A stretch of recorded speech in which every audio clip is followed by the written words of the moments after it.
بسم الله الرحمن الرحيم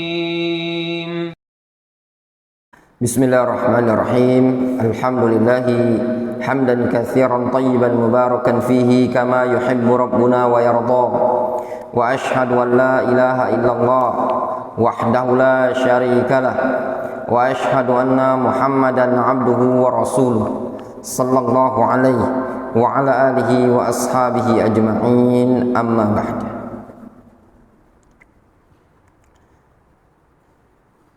وبذلك أمر الله جميع الناس وخلقهم لها. Dan dengan hal tersebutlah Allah Subhanahu wa taala perintahkan seluruh umat manusia dan Allah ciptakan mereka untuk apa? Untuk beribadah. Kama qala subhanahu wa ta'ala, "Wa ma khalaqtul jinna wal insa illa liya'budun." Sebagaimana Allah Subhanahu wa taala berfirman, "Tidaklah aku menciptakan jin dan manusia melainkan agar tujuan mereka mentauhidkan aku." Wa makna ya'budun yuwahhidun. Sedangkan makna ya'budun adalah yuwahhidun. Jelas? Ya. Wa a'dhamu ma amarallahu bihi at-tauhid. Dan perkara yang pertama kali atau perkara yang paling agung dari apa yang Allah perintahkan adalah tauhid. Sini ya. Ya enggak? Yang sebelumnya sudah kan itu kan? Sudah. Ini ya. Wa huwa a'dhamu fariidatin. Tauhid adalah kewajiban yang paling agung. Faradahullahu 'alal ibad ilman wa amalan. Yaitu kewajiban yang Allah bebankan kepada hamba-hambanya secara ilmu dan pengamalan. Kata Syekh Hafidz Al-Hakami dalam Manzumah Sulamul Usul, awal wajibin 'alal 'abidi ma'rifatur rahmani bitauhidi. Perkara yang paling wajib bagi seorang hamba adalah ma'rifatur rahman bitauhid, mengenal Allah Ar-Rahman dengan tauhid. Sehingga tauhid ini adalah perkara yang pertama kali, pondasi dasar yang pertama kali dalam apa? Dalam beragama. Bahkan perkara yang pertama kali yang perlu antum pelajari sebelum antum beragama dengan syariat-syariat yang lain selain agama, selain tauhid. Sebelum antum sholat, sebelum antum puasa, sebelum antum mempelajari adab, akhlak bersama teman, bersama orang tua, tapi yang paling penting adalah antum pelajari tauhid. Nabi kita Muhammad SAW berdakwah 13 tahun di kota Mekah. Mayoritas dakwah beliau adalah seputar tauhid. Ya ikhwan, dalam menyampaikan tauhid ini, dalam menyampaikan tauhid dan dalam belajar tauhid, di sini ada dua macam bentuk tauhid. Yang pertama, tauhid secara mujmal. Ya. Siapa yang layak kita sembah? Allah Subhanahu wa taala. Siapa yang menciptakan kita? Allah Subhanahu wa taala. Itu namanya mujmal. Difahami? Dan itu wajib bagi setiap mukallaf untuk mempelajarinya. Yang kedua, tauhid secara tafsil, secara rinci. Ini hukumnya apa? Sunnah muakkad atau paling tidak fardu kifayah. Apa tauhid secara rinci? Dia ngerti tafasil tauhid, rincian-rincian tauhid.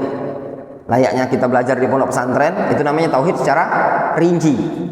Nah, faedah yang kami dapatkan dari Syekhuna Abul Abbas Yasin Al-Adani rahimahullah ta'ala, kata Syekh Yasin, belajar tauhid secara rinci itu hukumnya tidak wajib ya, tapi minimal sunnah muakkad atau fardu kifayah. Difahami? Yang wajib ain itu belajar tauhid secara global. Faham tuh? Ya.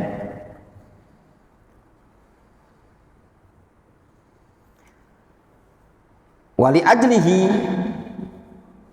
ursilatir rusul wa unzilatil kutub. Dikarenakan perkara tauhid itulah, untuk hal tauhid itulah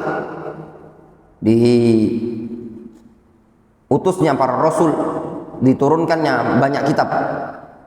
wa bihi tukaffarudz dzunub, dan dengan sebab tauhidlah dosa-dosa digugurkan, dihapus, wa tustawjib al jannah, dan bisa menyebabkan dimasukkan ke dalam surga, wa yunajji minan nar, dan juga menyelamatkan dari neraka. Itu tauhid.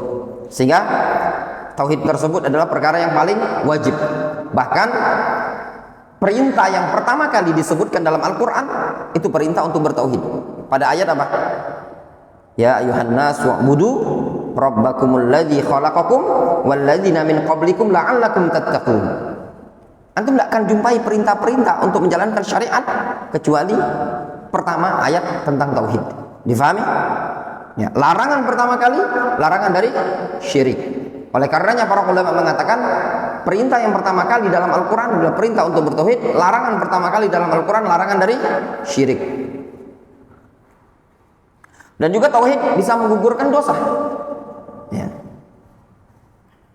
Disebutkan dalam hadis Allah Subhanahu wa taala mengatakan, ya bani Adam, lau ataitani biqurabil ardi khotoya thumma laqitani la tusyriku bi syai'an la ataituka biha maghfiratan. Ya benar.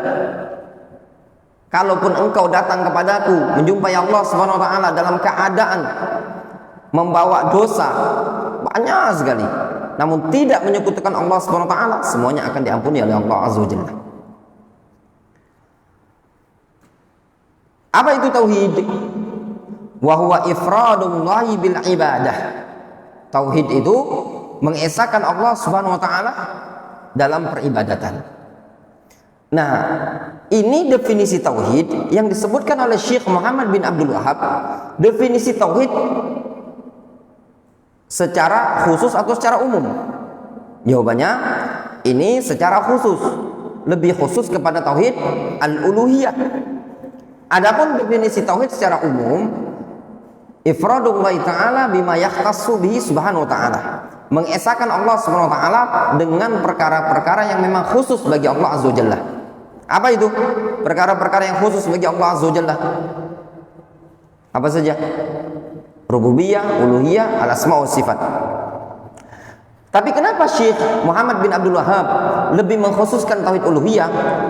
Kata para ulama, dikarenakan khilaf yang ada banyaklah dalam masalah bab uluhiyah, jarang dalam bab rububiyah, dalam bab al-asma wa sifat. Khilaf bainan nas, khilaf bainar rusul wa ummatihi. Dalam bab apa? Dalam bab tauhid uluhiyah. Dan juga tauhid uluhiyah itu adalah ghoyah, puncak dari segala tauhid.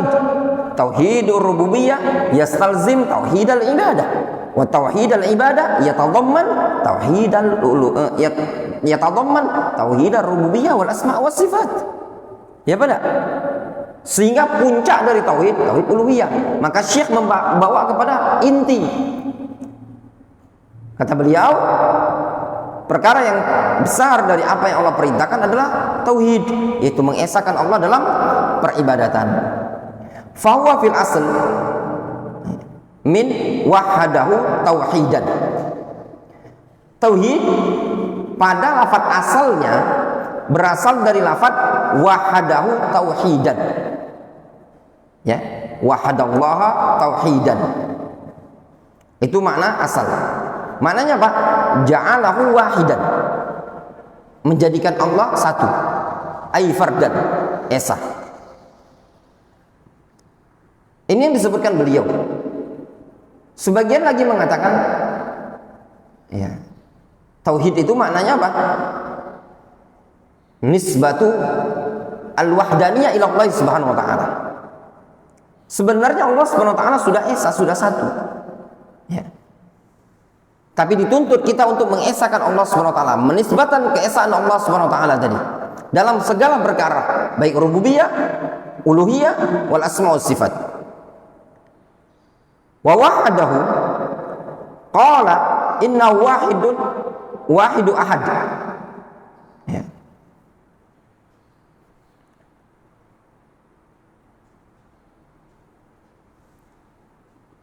Wa wahdahu, dan mentauhidkan Allah. Qal, ada yang mengatakan Wahid itu sesungguhnya maksud tauhid dari tauhid itu wahidu ahad, menjadikan satu sesuatu yang satu. Wa qala la ilaha illallah, yaitu dengan mengucapkan dia kalimat la ilaha illallah. Wal wahid al ahad wasfun li ismil bari, wasfu ismil bari li ikhtisasihi bil ahadiyah. Sehingga al-wahid, al-ahad adalah sifat untuk nama Allah Subhanahu wa taala dikarenakan kekhususan Allah dalam keesaannya. Wa aqsamut tauhid salasa. Pembagian tauhid itu ada 3. Tauhidur rububiyah, tauhid rububiyah, wa huwal ilmu bi anna Allah rabbu kulli syai'in wa khaliquhu.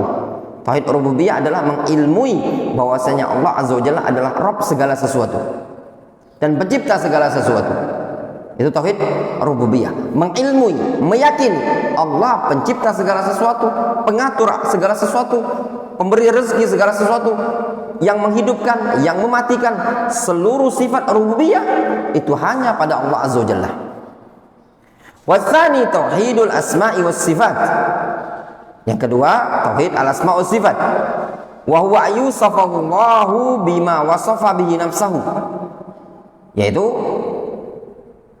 tauhid al-asma wa sifat tadi, disifatinya Allah Subhanahu wa taala dengan apa yang Allah telah mensifati dirinya sendiri. Wa wasafahu bi Rasulullah sallallahu alaihi wasallam, dan disifatinya Allah Subhanahu wa taala dengan sesuatu yang telah disifati oleh Rasulullah sallallahu alaihi wasallam. Itu dikenal dengan tauhid al-asma wa sifat, yaitu mensifati Allah Subhanahu wa taala dengan perkara yang khusus bagi Allah Azza wa Jalla. Wa tsalits tauhidul ilahiyah. Yang ketiga adalah tauhid al-ilahiyah. Apa tauhid al-ilahiyah? Wa huwa ikhlasul ibadah lillahi wahdahu bi jami'i afradil ibadah. Tauhid ilahiyah adalah mengesahkan ibadah, mengikhlaskan ibadah, memurnikan ibadah hanya kepada Allah semata dengan seluruh jenis-jenis ibadah. Jadi seluruh jenis ibadah hanya murni, tulus disampaikan kepada Allah Azza wa Jalla, tidak diperuntukkan kepada selain Allah Azza wa Jalla. Itu namanya tauhid al-ibadah. Jelas? Ya. Jadi dalam hal ini tadi tauhidul ibadah adalah inti daripada tauhid yang ada. Jadi tauhid ibadah adalah ghoyah. Tauhid rububiyah, tauhid al-asma wa sifat itu sudah masuk dalam tauhid ibadah. Kenapa? Kalau orang sudah menyembah Allah Subhanahu wa taala, sudah dipastikan dia telah menetapkan rububiyah Allah Azza wa Jalla. Kenapa? Dikarenakan sesuatu yang disembah harus layak memiliki rububiyah yang sempurna. Difahami? Wallahu ta'ala a'lam. Naktafi bihadzal qadar. Ya, sedikit kita lanjutkan ini, mudah-mudahan antum memahaminya. Bismillah.